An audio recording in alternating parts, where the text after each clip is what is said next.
और अब खबर भारत में इस वक्त की बड़ी और महत्वपूर्ण खबरों की तरफ बढ़ेंगे, जहां पहली खबर आपको बताते हैं अंबिकापुर से। जेल में बंद विचाराधीन कैदी की मौत का मामला सामने आया है। छेड़छाड़, मारपीट और एट्रोसिटी के मामले दर्ज थे उस पर। मानसिक रोगी था मृतक कैदी। तबीयत बिगड़ने पर मेडिकल कॉलेज में भर्ती करवाया गया था, जहां उपचार के दौरान कैदी की मौत हो गई। परिजन उपचार में लापरवाही के आरोप लगा रहे हैं और मृतक कैदी का नाम बताया गया है शिबू बर्मन। अंबिकापुर केंद्रीय जेल का ये पूरा मामला आपको बता रहे हैं। और 10 अगस्त को ये जो कैदी है वो बंद था 10 अगस्त 2021 से। तो मौसी 15 दिन में जब देखने जाता था, तो इस बार भी वो 15 दिन बाद देखने के लिए जब गया कहाँ? सेंटर जेल में, तो उसको 4-5 जन पकड़ के लेके आए। तो उसके बाद मौसी बोला कि इसका तो तबीयत खराब है, तो उसका डॉक्टर अब तक क्यों नहीं दिखा रहा। फिर मौसी वहाँ गाली गलौज किया तो इसको पहले हॉस्पिटल लेके जाओ। तो उसके बाद वो हॉस्पिटल लेके आए अंबिकापुर में। उसको शरीर में कुछ नहीं था, कपड़ा वपड़ा कुछ नहीं। हाँ, फिर उसके बाद फिर परिजन को कोई खबर ही नहीं मिली कि इसका लड़का का तबीयत खराब है कि कुछ ऐसा करके। जेल में खबर चला हर 15 दिन में मिलने तो कैसे थे उस समय मिलने आते थे तो? ठीक था सर, लेकिन इसके बाद अब आया तो मेरा बच्चा को 4 दिन में बाहर धर के पकड़ के जेल से निकाल रहा था मुलाकात के लिए। मैंने पूछा कि सर मेरा बच्चा को काहे आप लोग बाहर को पकड़ के खिला रहे हैं। बोले इसके शरीर नहीं है। मैं बोले सर विचाराधीन बंदी शिबू वर्मन, पिताजी का नाम है सुखलाल वर्मन, उम्र करीब 24 वर्ष। ये करीब दिनांक 11/5/2022 को उपचार के लिए मेडिकल कॉलेज अस्पताल में भर्ती किया गया था जेल प्रहरी द्वारा, जो इलाज दौरान 13/5/2022 को 6:15 बजे प्रातः इसकी मौत हो गई है। ये उच्च अधिकारियों के, प्रशासनिक अधिकारियों के निर्देश पर पंचनामा कार्रवाई की जाएगी। प्रतिवेदन एसडीएम कार्यालय को भेजी जा चुकी है। आने पर पंचनामा कार्रवाई की जाएगी और पीएम कराई जाएगी। श्रवण महंत हमारे साथ फोन लाइन पर जुड़ चुके हैं खबर भारत के लिए, उनसे चर्चा की जाएगी इस खबर पर। श्रवण, जिस तरह से ये मामला निकल कर आया है, हम अभी सुन रहे थे, परिजन की भी सुन रहे थे, अधिकारी की भी सुन रहे थे। 24 साल का ये कैदी जो मानसिक रोगी बताया गया है। सबसे पहली बात कि कब से कितनी और कैद थी और मानसिक रोगी था, उपचार कौन सा उपचार चल रहा था? देखिए, बताया ये जा रहा था कि ये जो कैदी है वो मानसिक बीमारी से ग्रसित था और इसका जो इलाज था वो 2019 से चल रहा था। इस दरमियान जो है इसके ऊपर एफआईआर दर्ज होता है, छेड़छाड़, मारपीट और इसके साथ एट्रोसिटी की धारा के तहत ये 10 अगस्त 2021 में इसको केंद्रीय जेल अंबिकापुर में लाया जाता है। और उस समय से ये बंदी था, लेकिन अचानक जो है बुधवार को इसकी तबीयत अचानक बिगड़ी है, जिसके लिए वो अंबिकापुर के मेडिकल कॉलेज अस्पताल के जेल वार्ड में भर्ती कराया गया था। और अचानक आज उसकी सुबह 6 बजे मौत हो जाती है, जिसको लेकर के जब हमने बात की के जेल अधीक्षक से, तो उन्होंने बताया कि ये काफी लंबे समय से बीमार था, जिसका इलाज चल रहा था। और वहीं परिजन की माने तो परिजन ने ये आरोप लगाया है कि जो केंद्रीय जेल है, प्रशासन है, वो लापरवाही की है, क्योंकि अगर तबीयत बिगड़ा है तो उसको पहले इलाज करा देना चाहिए था। वो उसकी माँ जो थी वो 15-15 दिन में उससे मिलने जाती थी, लेकिन इस बार जब वो मिलने गई थी उसका तबीयत काफी बिगड़ा हुआ देखने को मिला था। उसको 4 अन्य कैदी उसको पकड़ के मिलवाए थे, लेकिन जिसको देख करके उसकी माँ जो है हंगामा भी की थी मिलने के समय। तो आज जब उसकी मौत हो जाती है, तो जब वो अस्पताल में उनको बुलाया जाता है उनके परिजन को, तो वो काफी आरोप लगाते हुए ये बता रही थी कि अगर वो बीमार था तो उसको पहले ही भर्ती करा देना चाहिए था। हालांकि जब हमने उनसे सवाल किया कि वो मानसिक रोगी था क्या, तो उनका कहना था कि मानसिक रोगी था, लेकिन उतना नहीं था।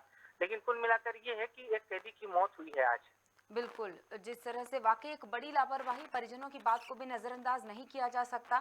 अगर स्थितियां पहले से बिगड़ रही थी तो शायद पहले ही भर्ती किया जा सकता था। परिजनों को भी इन्फॉर्म शायद तुरंत किया गया है मृत्यु के समय, क्या है तमाम जानकारी? क्या वाकई परिजनों को एकदम से बताया गया, पहले संकेत दे दिए गए थे कि इसको बुधवार को भर्ती करवाया गया है? देखिए, जिस तरह से उनके परिजन ने बताया कि उनको सूचना कोई नहीं मिला, जब उसकी मौत हो जाती है बंदी की, हाँ। तब उनके परिजनों को हाँ। शव ले जाने के लिए उनको बुलाया जाता है। और जब यहाँ पर उनके परिजन पहुंचते हैं और काफी मतलब परेशान नजर आते हैं, क्योंकि बहुत कम उम्र का था और विचाराधीन कैदी था। और इसके साथ में उसकी मां का गंभीर आरोप केंद्रीय जेल पे लगाए हैं कि इलाज में लापरवाही जिस तरह से बरते हैं, उसी की वजह से मौत हुई है। बिल्कुल सही बात है। चलिए, इस जानकारी के लिए बहुत बहुत शुक्रिया, क्योंकि हम आगे बढ़ेंगे। एक और खबर है अंबिकापुर से, आपके साथ चर्चा करना चाहेंगे उस पर। सबसे पहले दर्शकों को बता दें उस खबर की जानकारी देते हुए कि ब्रज तालाब में अंबिकापुर से खबर, और शव मिला है उस तालाब में। 2 दिन से लापता छात्र का ये शव बताया गया है। छात्र के शरीर पर चोट के निशान भी देखने को मिले हैं। परिजन हत्या का आरोप लगा रहे हैं। मौके पर पहुंची जो कोतवाली पुलिस, फॉरेंसिक टीम भी साथ में है, और कोतवाली थाना क्षेत्र का ये मामला बताया गया है।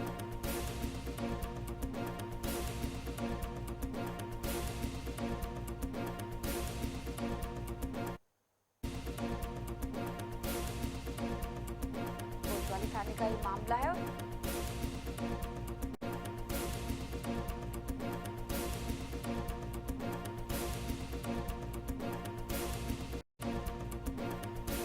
आइए आपको सुनवाते हैं।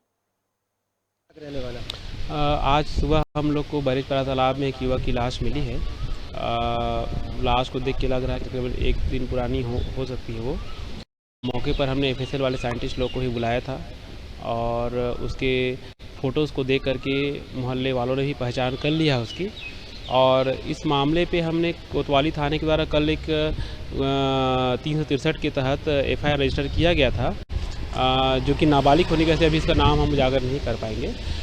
बाकी उसकी शिनाख्ती अभी हो चुकी है और अभी उसका पीएम करा रहे हैं। अगर कोई भी संदेहास्पद चीज़ होती है तो उसकी जानकारी बहुत जल्दी मिल जाएगी। या ऐसा लग रहा है कि इसको कुछ मार उड़ के जैसे डाल दिए गया है, और किस पे बोल रहे तो सीधा साधा हम लोग हैं, और लड़का भी सीधा साधा है, ना किसी से लड़ाई झगड़ा है ना। और पता तो मेरे को आज चला, मेरा दोस्त मेरा दुकान के बगल में है टेलर मास्टर, उसके मोबाइल में आया था कि आके यहाँ पर शव देख लें। और इस खबर पर जानकारी देने के लिए हमारे साथ लगातार जुड़े हुए हैं श्रवण महंत अंबिकापुर से। और श्रवण, जिस तरह से ये छात्र की बात, हमने परिजन की भी बात सुनी, हमने अखिलेश कौशिक सीएसपी उनकी भी बात सुनी। क्या उम्र रही होगी? छात्र कौन सी क्लास में पढ़ रहा था? क्या पहले से कोई तनाव था? क्योंकि परिजन कह रहे हैं हत्या हुई है और अभी तक तो खैर जांच चल ही रही है, तो क्या अंदाजा लगाया गया है प्राथमिक अगर जांच में क्या चीजें निकल कर आ रही है पुलिस की तरफ से? देखिए क्रांति भैया, ये जो पूरा मामला है वो कोतवाली थाने का मामला है। हाँ। और ये जो छात्र था वो विगत 2 दिनों से लापता था। उसके जो परिजन है वो पूरे सोशल मीडिया पर इनकी गुमशुदगी के लिए शेयर किए थे। और आज जो सुबह है इसकी ब्रजपारा, जो कि बौरीपारा में स्थित तालाब है, वहाँ पे जो है इसकी लाश जो है तैरती हुई मिली। जिसके बाद जो है इसी तरह वहाँ के स्थानीय लोगों ने कोतवाली पुलिस की सूचना दी, और मौके पर जब पुलिस की टीम और फॉरेंसिक की स्पेशल टीम जब वहां पहुंची और उसके शव को बाहर निकाला गया, तो उसमें कुछ चोट के निशान दिखाई दे रहे थे, जिस पर जो है उसके जो परिजन हैं वो ये भी आरोप लगा रहे हैं कि इसकी हत्या कर उस तालाब में डाला गया है। लेकिन अगर पुलिस की बात की जाए तो पुलिस अभी कुछ भी कहने से बच रही है, क्योंकि ये जो मामला है वो अभी उनका कहना है पुलिस का थोड़ा इंतजार करना पड़ेगा। हालांकि जिस तरह से युवक 2 दिन से लापता था और आज अचानक जो तैरते हुए लाश उसकी मिली है, तो परिजन जो है उसको हत्या का बिल्कुल 2 दिन से लापता था। परिजन ने कुछ बताया कि क्या कहकर घर से निकला होगा? छात्र कौन सी कक्षा में पढ़ता है? अगर छात्र है तो बड़ी क्लास में पढ़ता है क्या? ऐसा तो नहीं कुछ पढ़ाई का तनाव रहा हो, क्योंकि 10वीं 12वीं के कल परिणाम आने वाले हैं छत्तीसगढ़ में, रिजल्ट आने वाला है। किसी तरह की कोई परेशानी तो नहीं उसके अंदर? देखिए, उसके जब परिजन से बात की है हमने, तो उसका कहना था कि मैं जो है वो पबजी मोबाइल गेम काफ़ी खेलता था, जिसके वजह से मैं 2 दिन पहले उसको डांटा था कि ये सब मोबाइल में गेम ना खेला जाए, हाँ। ना खेलो, जिसको लेकर के थोड़ा सा वो जो छात्र था वो नाराज था और यही वजह था कि वो कहीं चला गया, उसका कहना था उनके परिजनों का।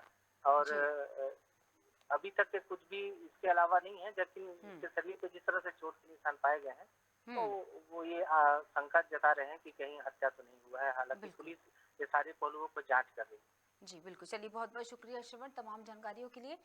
तो जिस तरह से हम चर्चा कर रहे थे छत्तीसगढ़ की कुछ खबरों की, उसी तरह अब हम मध्य प्रदेश की तरफ आपको लेकर चलेंगे और मध्य प्रदेश से एक और महत्वपूर्ण खबर जो है, जो जानना जरूरी है, उस पर चर्चा की जानी जरूरी है, वो खबर पहले हम दर्शकों को बताना चाहेंगे। हुजूर विधायक रामेश्वर ने मीट पर मोर्चा खोल दिया है। देर रात तक दुकानें खोलने पर उन्होंने हमला बोला।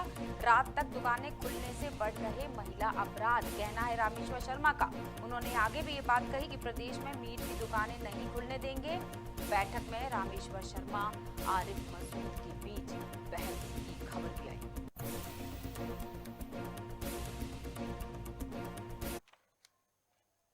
कि भाई भोपाल में कुछ दुकानें 11:30-12 बजे खान पान की बंद हो जाती है, कुछ दुकानें लेट नाइट 2-2 1:30 बजे तक खुली रहती हैं, जो गलत है। एक भोपाल है, एक कलेक्टर है, एक पुलिस कमिश्नर है, इसके नियम कानून एक करिए और सबको बताइए। ये लेट नाइट पर चौराहे पर दुकान खोलकर जमघट लगाना, भीड़ों को एकत्र करना, नागरिकों में दहशत पैदा करना और सड़क को जाम करना। कभी लेट नाइट कोई बहन बेटी अकेली ऑटो से आई या अकेली स्कूटी से आई, तब ऐसे समय उसके दिल पर क्या गुजरती होगी, वो कैसे उस रास्ते को क्रॉस करती होगी? क्योंकि जो दुकान वहां है वहां से तो पूरा 1 नंबर रेलवे स्टेशन के लोग आते हैं, 6 नंबर प्लेटफार्म के लोग भी वहीं से आते हैं। इसलिए कोई भी दुकान हो, जब सारी दुकानें 12 बजे बंद हो रही हैं, तो मीट मटन की दुकानों का भी शटर 12 बजे डाउन होना ही चाहिए। ये प्रशासन सुनिश्चित करे कि कार्रवाई कब और कैसे करेगी, लेकिन निकट भविष्य में जल्दी इस पर कार्रवाई करे, ऐसी हम आशा और विश्वास व्यक्त करते हैं। खबर भारत से senior reporter Pradeep Talreja phone line पर। प्रदीप, जिस तरह से रामेश्वर शर्मा की बात अगर सुनी जाए, हुजूर विधायक साहब कह रहे हैं कि मीट की दुकानें बंद होनी चाहिए क्योंकि महिला अपराध, इसमें महिलाएं सुरक्षित महसूस नहीं करती। इसका मतलब ये कि अगर मीट की दुकानों को बंद करवा दिया जाए तो महिलाएं सुरक्षित हो जाएंगी। क्या कुछ ऐसा इशारा रामेश्वर शर्मा जी का? देखिए, कल एक महत्वपूर्ण बैठक रखी गई थी जो खुद नगरीय प्रशासन मंत्री भूपेंद्र सिंह ले रहे थे। देखिए, पूरी जो बैठक थी वो विकास कार्यों को लेकर के बैठक थी और कई अहम मुद्दों पर उन्होंने चर्चा भी की है। देखिए, उसी बैठक के दौरान जो मध्य विधायक हैं आरिफ मसूद और हुजूर विधायक रामेश्वर शर्मा के बीच में बहस की खबरें जो है वो जरूर सुनने में आई थी। देखिए, पूरी बहस जो थी वो एक तरफ से ये थी कि एक जो जहाँ पर शुद्ध शाकाहारी जो भोजन मिल रहा है वहां पर दुकानों को जल्दी बंद कराया जाता है, वही जो दूसरी ओर जो है जहां चिकन मटन या इस तरीके के जो तामसी भोजन मिलते हैं उन स्थानों को जो है वो छूट दे दी जाती है। देखिए, यकीन मानिए कि जिस प्रकार से लगातार ये पूरा हमला हुआ, एक जबानी जंग जरूर छिड़ी थी। देखिए, हुजूर विधायक रामेश्वर शर्मा मीट की दुकानों को बंद करने की बात कह रहे हैं, वही दूसरी ओर जो आरिफ मसूद हैं जो मध्य के विधायक हैं, उनका साफ तौर पर यह कहना है कि आप एक तरफ तो चिकन मटन की दुकानों को बंद करवाने की आप बात कर रहे हैं, लेकिन सबसे ज्यादा तकलीफें महिलाओं को, औरतों को उन स्थानों से है जहां पर सबसे ज्यादा शराब की दुकानें जो देर रात तक खुली रहती हैं, तो उनके लिए भी एक जैसा ही कानून होना चाहिए। देखिए, यकीनन दोनों का तर्क एक ही है, लेकिन उसको तर्क को प्रस्तुत करने के जो तरीके से दोनों के हालांकि अलग जरूर कहा जा सकता है। देखिए, सवाल है सिर्फ महिला अपराधों को रोकना, किस प्रकार से महिला अपराधों को बढ़ावा न मिले, उसको ये इस पूरे मामले को जो है वो उठाना चाहिए था। लेकिन आपसी तू मैं को जो है इस प्रकार से बढ़ावा पूरी बैठक में मिला। बिल्कुल, जिस तरह से मुद्दे, एक ही मुद्दे पर बात कर रहे थे, दो अलग अलग पहलुओं पर बात कर रहे थे दो विधायक, लेकिन एक सुर नहीं हो पाए क्योंकि सहमति नहीं बन पाई, जबकि मुद्दा एक ही था और महिलाओं को सुरक्षित रखना। और जिस तरह से जो आशंका जताई रामेश्वर शर्मा ने कि अगर मीट की दुकानें देर रात तक खुली रहेंगी तो अगर महिलाएं आती हैं उस वक्त तो शायद वो असुरक्षित महसूस करेंगी, असहज महसूस करेंगी। तो ये एक बड़ा मुद्दा, तो यही मुद्दा शराब की दुकानें खुलने पर भी उठेगा, क्योंकि ये बात भी बीच में उठी थी। तो देखा जाए तो शराब की दुकानें और मीट की दुकानें, फिर तो दोनों ही दुकानों को बंद किया जाना चाहिए प्रदेश में देर रात। क्या कहेंगे प्रदीप? देखिए, निश्चित तौर पर प्रदेश की पूर्व मुख्यमंत्री उमा भारती लगातार जो है वो शराबबंदी की बात को लेकर के कई दुकानों में जा चुकी हैं और कई बार हमने देखा है कि उनका जो उग्र रूप भी हमने देखा है। देखिए, बरखेड़ी पठानी की अगर हम बात करें तो हमको दुकान के अंदर वो घुसी थी और दुकान में उन्होंने पत्थर भी फेंका था। देखिए, उस समय ये पूरी चीजें जरूर देखने में आई थी, लेकिन ये भी देखा जाएगा कि अब आने वाले समय में जिस प्रकार से प्रदेश की जो राजनीति है वो दूसरे स्तर पे चल रही है। देखिए, बात है सिर्फ महिला सुरक्षा को लेकर, किस प्रकार से महिलाओं को सुरक्षित किया जाए और किस प्रकार से महिलाओं को उनका हक जो है वो दिया जाए। एक और जहाँ जो कांग्रेस के विधायक आरिफ मसूद मध्य विधानसभा क्षेत्र से आते हैं, वो शराब की दुकानों को के समय की बात करते हैं, लेकिन जो हुजूर विधायक है वो बीट मटन की दुकानों को बंद करने की बात करते हैं। देखिए, बात कोई भी हो, लेकिन जनता से जुड़ा जो मुद्दा है उसको लेकर के दोनों ही पक्षों को मिलकर इस पे आगे काम करना होगा ताकि जो स्थितियां हैं वो समानांतर चल सके। जी बिल्कुल। चलिए, बहुत बहुत शुक्रिया प्रदीप। देखना होगा कि अब ये जो दोनों विधायक हैं और जिस मुद्दे को लेकर ये इस बैठक में जो मुद्दा उठाया गया था उस पर वो कितनी सार्थक सिद्ध होती है, ये समय बताएगा। फिलहाल के लिए मैं आपको यही धन्यवाद करना चाहूँगी और फिलहाल के लिए इन बड़ी खबरों में इतना ही। जुड़े रहेगा क्योंकि कुछ और महत्वपूर्ण खबर है जिस पर हम चर्चा करेंगे। जुड़े रहेगा खबर भारत के साथ। नमस्कार।